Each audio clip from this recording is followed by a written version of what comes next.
Hello' everyone, আপোনালোক সকলোকে মোৰ অন্য এটা ৰেচিপিৰ ভিডিঅ'লৈ স্বাগতম জনাইছোঁ। আজি আপোনালোকৰ মাজলৈ লৈ আহিছোঁ মানিমুনি, নৰসিংহ আৰু ভেদাইলতাৰ জোল। এয়া মই মানিমুনি কেইডাল ভালদৰে বাছি লৈছোঁ আৰু নৰসিংহ পাত আৰু এয়া ভেদাইলতা ভালদৰে ধুই লৈছোঁ। এতিয়া মানিমুনি কেইডাল সৰু সৰুকৈ কাটি মই মিক্সিত পেষ্ট বনাই ল'লোঁ। এইখিনি পেষ্ট ওলাল মোৰ। এতিয়া এটা কেৰাহী গৰম হ'বলৈ দি অলপ মিঠাতেল দিলোঁ, শুকান জলকীয়া দিলোঁ আৰু এয়া এটা পিঁয়াজ কাটি লৈছিলোঁ। পিঁয়াজখিনি দি দিলোঁ আৰু অকণমান ৰঙচুৱা হোৱালৈ ভাজিলোঁ। অকণমান ৰঙচুৱা হোৱাৰ পিছত মই ইয়াতে দি দিলোঁ হালধি জোখমতে আৰু এয়া জিৰা পাউডাৰ অলপ দিলোঁ। জিৰা পাউডাৰ অকণমান বেছিকৈ দিছোঁ আৰু এয়া অকণমান নিমখ দিছোঁ। নিমখৰ পৰিমাণটো কমাই দিছোঁ, মই পিছত দি দিম। এতিয়া দিছোঁ আদা নহৰুৰ পেষ্টখিনি। ইয়াতে মই অকণমান নহৰু বেছিকৈ লৈছোঁ, আদা কমাই লৈছোঁ। এতিয়া গোটেই মছলাখিনি প্ৰায় 2 মিনিটমান সময় ভাজিব লাগিব, লৰাই ভজা হোৱাৰ পিছত মই ইয়াতে অকণমান দি দিলোঁ চেনি দিলে ভেদাইলতাৰ গোন্ধটো অকণমান কমকৈ আহে। আৰু এতিয়া মই গোটেই পেষ্টখিনি ইয়াত দি দিলোঁ। আপোনালোকে পেষ্টখিনি চেপি পেলাই ৰসটোও দিব পাৰে, মই পেষ্ট গোটেইখিনি দি দিছোঁ, তেতিয়া অকণমান গ্ৰেভিটো গোটা হ'ব।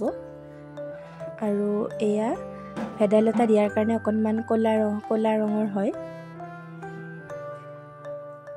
এতিয়া অলপ এইদৰে ভালদৰে লৰাই ভাজি থাকিব লাগিব। গেছটো ল' ফ্লেমত ৰাখি এইদৰে অকণমান সময় ভাজি থাকিব লাগিব। বহুতে ভাবে ভেদাইলতা বেছিকৈ দিলে তিতা ভাৱ হয়, কিন্তু ভেদাইলতা দিলে তিতা ভাৱ একেবাৰে নহয় যদি এই পদ্ধতিটোত বনায়। মাত্ৰ ভজাৰ পৰিমাণটো অকণমান বেছি হ'ব লাগিব আৰু একদম ল' ফ্লেম হ'ব লাগিব। এতিয়া মই এটা ডাঙৰ চাইজৰ আলু আগতেই বইল কৰি ৰাখিছিলোঁ, আলুটো পিটিকি পেলাই মই ইয়াতে দি দিলোঁ আৰু গোটেইখিনি ভালদৰে লৰাই অকণমান সময় ভাজি থাকিলোঁ। প্ৰায় 5 মিনিটমান সময় ভাজিব লাগিব এইদৰে। যিমানে ভাজি থাকিব সিমানেই তৰকাৰীখনৰ কালাৰটো ক'লা ধৰণৰ হৈ যাব, যিহেতু ইয়াতে ভেদাইলতা ইউজ কৰিছোঁ। আৰু এতিয়া মই গৰম পানী ইয়াতে দিম, একেবাৰে বহুত গৰম পানী নিদিওঁ, অলপ দি পেলাই ভালদৰে উতলাম লৰাই পেলাই। আকৌ 5 মিনিটমান ভজা হোৱাৰ পিছত এতিয়া মই ইয়াতে আকৌ গৰম পানী এড কৰিম। এতিয়া গৰম পানীৰ পৰিমাণটো আপোনালোকে তৰকাৰীখন যিমান পনীয়া কৰিব খোজে সেই হিচাপত ৰাখিব লাগিব। মই অলপ জোল কৰিবৰ কাৰণে এইদৰে পানী অলপ বেছিকৈ দিছোঁ আৰু উতল আহিবলৈ দিলোঁ।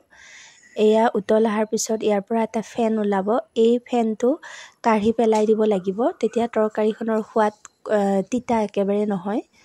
এইদৰে কেইবাবাৰো ফেনবোৰ কাঢ়ি পেলোৱাৰ পিছত এতিয়া তৰকাৰীখনত মই মাছ ইউজ কৰিছিলোঁ। এয়া সৰু সৰু ভাঙোন মাছ আৰু টুকুৰা মাছ 2 পিচ আছিলে, মই তাকেই দি দিলোঁ। ইয়াতে যিকোনো মাছ ইউজ কৰিব পাৰে। এইদৰে বনাই খাই চাবচোন এই পদ্ধতিটোত। যিমানেই ফেন ওলাব সিমানেই কাঢ়ি থাকিব লাগিব, তেতিয়া তৰকাৰীখনৰ সোৱাদ বহুত বেছি ভাল হয়। মানিমুনি, ভেদাইলতা আৰু নৰসিংহৰ এই জোলখন আমাৰ অসমীয়া মানুহৰ খুবেই প্ৰিয় নহয়নে? এবাৰ এইদৰে বনাই খাই চাব আৰু কেনেকুৱা পালে কমেণ্ট কৰি জনাব। আকৌ লগ পাম অন্য এটা ৰেচিপিৰ সৈতে। আজিলৈ বাই বাই।